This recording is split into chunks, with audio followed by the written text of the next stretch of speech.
The first step is to download your pattern. Select your file according to your paper format and the size you wish to make. Print your pattern at 100% scale. There is a size guide included in the instructions to help you select which size to make. Trim the borders and stick the pages together. There is a printed layout included in the instructions to help you stick all the pages together. Trim around each pattern piece individually. Place your pattern pieces onto your fabric. Follow the individual cutting directions marked on each pattern piece. Fold the tucks on the front bodice piece. There are directional arrows and notches to mark each of the tucks. Pin in place and then stitch along the shoulder seam and side seams to secure the tucks in place. There are 6 bodice tucks in total, 3 at the shoulder seam and 3 on the side seam.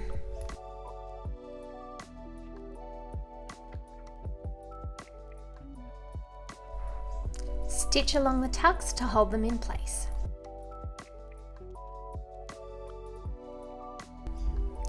Transfer the dart markings from your pattern to your fabric on the back bodice pieces. There is 1 dart on each side of the bodice. Fold the dart in half with the right sides together, matching the notches. Stitch to 1.2 centimeters or 1/4 of an inch beyond the drill hole at the dart point.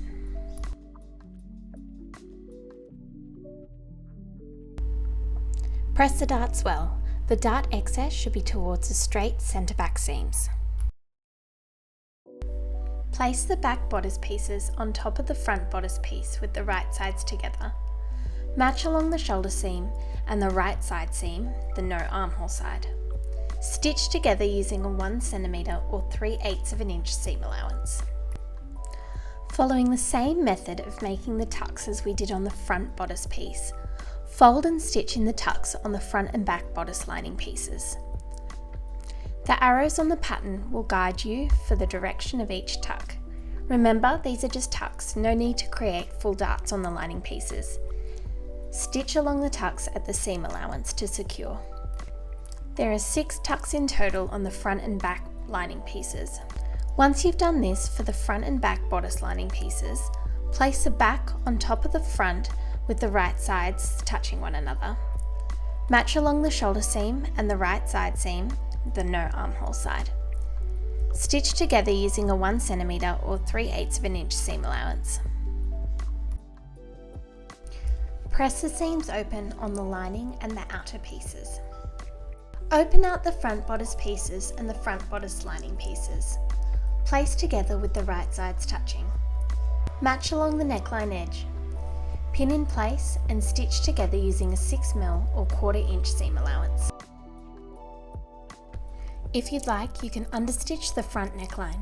The seam allowance should be towards the lining.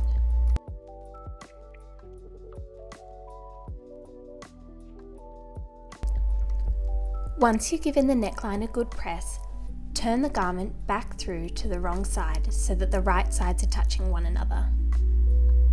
Pin along the armhole and stitch with a 6mm or 1/4 inch seam allowance. Clip along the curves of the armhole and the front neckline. Pull the garment through to the right side and then give the whole thing a really good press, especially along the armhole and the neckline. Now it's time to match up the side seams on the left side, the armhole side. Open out the side seams so that the lining is separated from the main, and match the seams from the front to the back. The right sides should be touching one another. Stitch together using a 1 centimeter or 3/8 of an inch seam allowance. Just the centre back seams of the bodice are left to sew now, so place the bodice aside for later. Now we are going to create the darts on the back skirt piece. We're going to use the same method we used earlier. Transfer the dart markings onto the back pieces and stitch in.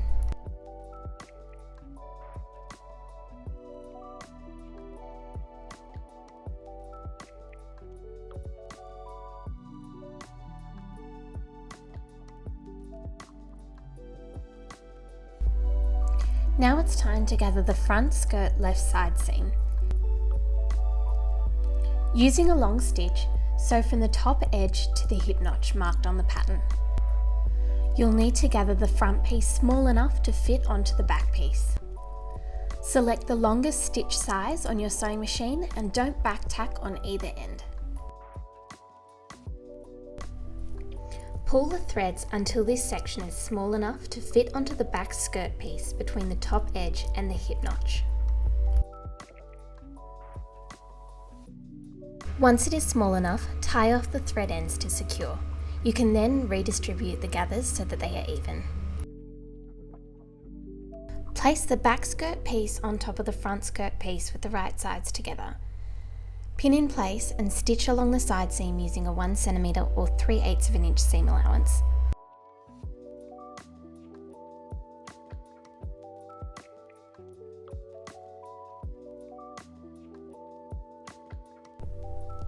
Now, pin the other back piece to the front piece along the side seam, matching the notches along the way.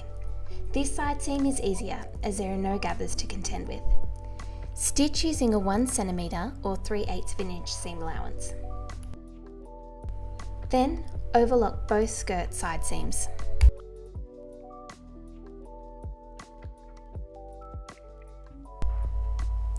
Now we'll attach the bodice to the skirt. Place the bodice piece on top of the skirt pieces at the waist with the right sides touching one another. There are notches along the bodice and skirt waist edge to help you line them up. Stitch together using a 1 cm or 3/8 of an inch seam allowance.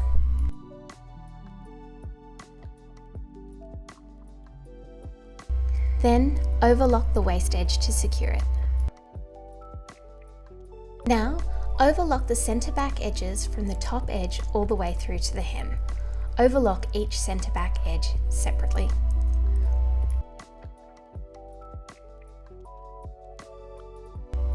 While you're here, you can also overlock the hem edge. Now it's time to sew the invisible zipper into the centre back, but first I'm going to use my pattern of the back skirt piece to mark in the split notch. This will indicate where the split starts. Pin the zipper tape onto the centre back seam. The top edge of the zipper tape should overhang at the top edge by about 6 mm or 1/4 of an inch. Pin all the way through from the top of the zipper to the bottom.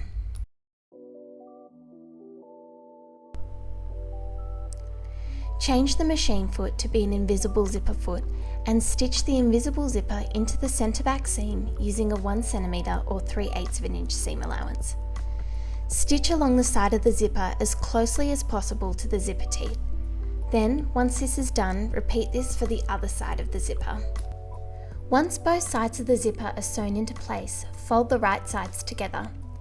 Stitch the centre back seam closed from the base of the zipper down to the split notch that we marked earlier. Now we will stitch in the centre back split. Press the centre back seam open, folding the seam allowance back by 1 cm or 3/8 of an inch. Press all the way through to the hem edge. Then, stitch around the split 6 mm or 1/4 of an inch from the edge all in one go, pivoting around the top edge. I am stitching from the right side so I can see what I'm doing and it's as neat as possible.